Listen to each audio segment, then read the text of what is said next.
Former Prime Minister Imran Khan is preparing to call on overseas Pakistanis to halt remittances to Pakistan until the military government releases all arbitrarily detained political prisoners and establishes an investigative commission led by senior Supreme Court judges to probe the May 9 events and the November 26 Islamabad massacre. After his marathon trials today, his sister Alima Khan, who attended the hearing, addressed the media and reiterated Mr. Khan's demands. Quote, "Overseas Pakistanis have an opportunity to contribute towards the true freedom of their country," unquote. Pakistanis send over $2 billion to their country on average each month, considered crucial for economy and foreign exchange reserves.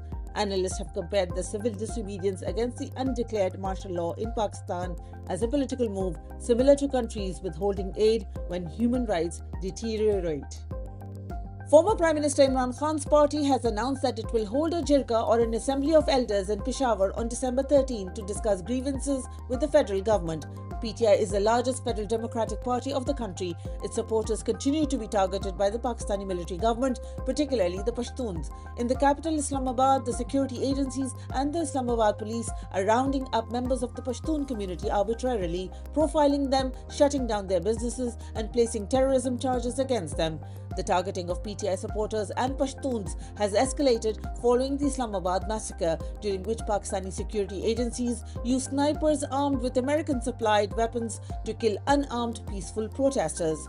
While the official death toll stands at 12, journalists and independent observers have said the actual number of fatalities is significantly higher. On Sunday, PTI leaders said it would pay tribute to the martyrs and announce its next political strategy, which includes civil disobedience.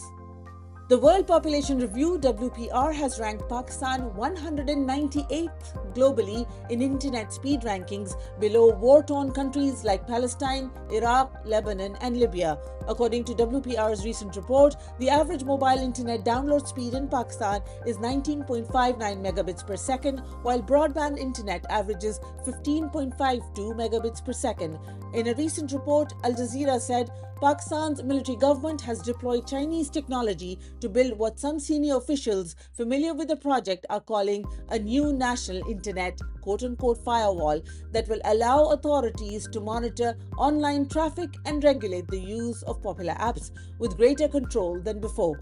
Besides slowing down the internet and controlling the digital infrastructure, the military government has banned popular social media apps like X. Pakistan's de facto ruler, Army Chief Asim Munir, has time and again called for stricter rules to control social media, where the ruling military regime has been criticized for grave human rights violations. Besides curtailment of free speech due to internet shutdowns, Pakistan loses $1 million an hour, according to a software house, Pasha, causing businesses to shut down and freelancers to immigrate. Syrians in cities across the world celebrated the fall of Bashar al-Assad's regime. People cheered, danced with flags and beeped car horns after the Syrian government was ousted in an end to the Assad's family's 50-year rule. According to Al Jazeera, the Syrian opposition said that it had defeated al-Assad's regime in the early hours of Sunday, forcing the ousted president to flee the country. Russian media reports have said that he has been given asylum by his main backer, Russia. Syria's war erupted in 2011 as an uprising against al-Assad's rule and quickly morphed into a full-blown conflict that dragged in foreign powers. Hundreds of thousands of people were killed while millions were forced from their homes in one of the world's largest refugee crises.